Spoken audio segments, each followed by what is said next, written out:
Um cliente que me procurou com 10 milhões de patrimônio, 10 milhões de reais, construídos em mais de 20 anos, operando como médico ortopedista. Sabe qual era o problema dele? Ele achava que estava bem. E quando a gente sentou para olhar tudo junto, os imóveis, os investimentos, a carteira, a família, o futuro, o que a gente encontrou foi bem diferente do que ele imaginava. Hoje eu vou te mostrar esse caso completo, os riscos que ele não estava vendo e o que eu fiz pra gente resolver. E o mais importante, se você tem uma renda alta, um patrimônio crescendo ou simplesmente quer entender como esse jogo funciona de verdade, curte esse vídeo, compartilha, porque ele pode ajudar muitas pessoas e eu tenho certeza que tá sobrando mês no seu dinheiro. E para você que não me conhece, prazer, eu sou a Dani Rolim, eu sou estrategista patrimonial e planejadora financeira certificada CFP, atuo há 21 anos no mercado financeiro e há 14 anos como estrategista. E hoje vamos falar como eu estruturei e salvei o planejamento de um cliente que me procurou que tinha 10 milhões de reais. Eu vou chamar ele de Rafael. Obviamente esse não é o nome dele, mas vamos chamá-lo assim? Ele é médico, ortopedista, tem 47 anos, 2 filhos adolescentes e a renda dele era alta, bem acima da média. Ao longo da carreira, ele foi acumulando um patrimônio do jeito que a maioria faz. Um imóvel aqui, CDB ali, fundo acolá. Quando a gente abriu tudo, o cenário era mais ou menos esse. 60% do patrimônio estava imobilizado, ou seja, estava em imóveis. Uns 30% aproximadamente estava em renda fixa no Brasil e o restante em fundos e alguns outros ativos. Olhando assim, parece sólido, né? Parece que o cara tá bem posicionado. É aí que mora o problema. Porque sólido não é a mesma coisa de protegido. E a maioria das pessoas com patrimônio nesse tamanho confunde as duas coisas. O Rafael também confundia. Até a gente fazer o raio-x de verdade. Então vamos lá. Quando a gente analisou a situação do Rafael, 5 riscos apareceram claramente. 5 riscos que ele nunca tinha nem parado para pensar.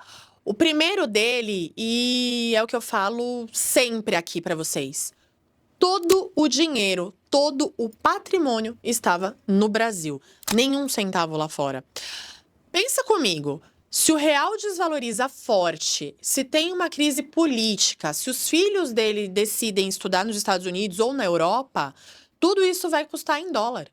E ele não tinha nada protegido em uma moeda forte. A diversificação de verdade não é ter 5 CDBs diferentes, é ter um patrimônio em lugares diferentes.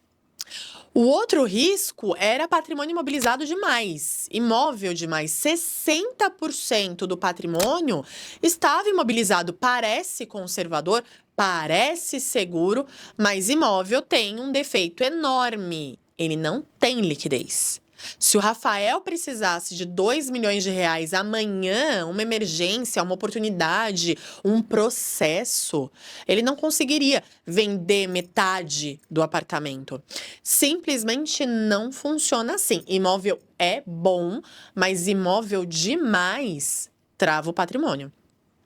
O terceiro risco, eu posso chamar de risco jurídico, porque esse aqui pouca gente está falando para você e é um dos mais sérios. Médico é uma das profissões com mais processos no Brasil. E se o patrimônio pessoal não estiver separado da atividade profissional, um processo pode atingir tudo o que ele construiu. A casa, os investimentos, tudo. Esse risco tem solução, mas ele precisa ser estruturado antes, não depois que o processo já aparece na porta. O quarto risco, ele ainda é refém do próprio trabalho. 10 milhões é muito patrimônio, mas se esse dinheiro não gera renda suficiente para sustentar o padrão de vida dele, o Rafael ainda precisa operar para pagar as contas, ou pior, ficar dando plantão por aí. O objetivo de ter patrimônio é exatamente o contrário, é fazer o dinheiro trabalhar para você, não você trabalhar para o dinheiro. O quinto risco é o planejamento sucessório zerado, né? Se algo acontecesse com o Rafael hoje, o patrimônio dele poderia ficar travado em inventário por anos, com custos altíssimos, com desgaste entre a família, com os filhos ainda adolescentes esperando na fila. Ninguém pensa nisso porque acha que ainda tem tempo. Mas planejamento sucessório não é sobre morrer, é sobre não deixar bagunça. Bom, depois de mapear tudo isso, a gente montou um plano em blocos, nessa ordem aqui. Primeiro, proteger antes de rentabilizar, antes de mexer em qualquer investimento, a gente separou o patrimônio pessoal do profissional e organizou os seguros adequados para o perfil dele. Você não constrói em cima de uma base que ainda está exposta. Um outro ponto foi colocar uma parte do dinheiro para fora do Brasil. Aqui não é fuga, é inteligência. A gente começa a alocar em ativos dolarizados em outras economias. E os filhos, se quiserem estudar fora, faz 0 sentido planejar um objetivo em dólar investindo tudo em real, né? Terceiro ponto, que foi reorganizar a carteira. Não foi vender tudo e começar do zero. Foi ajustar. Reduzir aos poucos a concentração em imóveis, melhorar a liquidez, incluir ativos que crescem de verdade ao longo do tempo. Isso aqui é importante. O quarto bloco era olhar e construir uma renda passiva.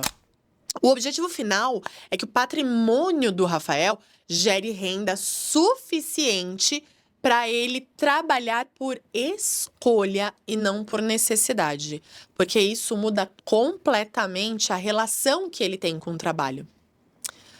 O quinto bloco, tão importante como todos os outros, é de organizar a sucessão. Olhando para as estruturas corretas, os filhos eles vão ter acesso ao que foi construído de uma forma eficiente, sem burocracia desnecessária, sem custo excessivo, sem conflito e com informação. O Rafael ele não precisava de mais uma dica de investimentos, ele precisava de uma estrutura. E essa é a virada que a maioria das pessoas com renda alta nunca faz. Quando o patrimônio cresce, o jogo ele muda. Não é mais sobre ganhar mais, é sobre não perder de forma errada. Se você se enxergou em algum ponto dessa história, seja no risco jurídico, seja na falta de planejamento, ou principalmente no ponto de meu patrimônio está crescendo, mas eu não sei se está protegido, talvez esteja na hora de revisar os seus investimentos. Se você quiser ter acesso ou ter essa segunda visão sem compromisso, clica no link da descrição para conversar comigo sobre isso. E me conta aqui nos comentários qual dos 5 riscos você nunca tinha parado para pensar. Um abraço, até a próxima!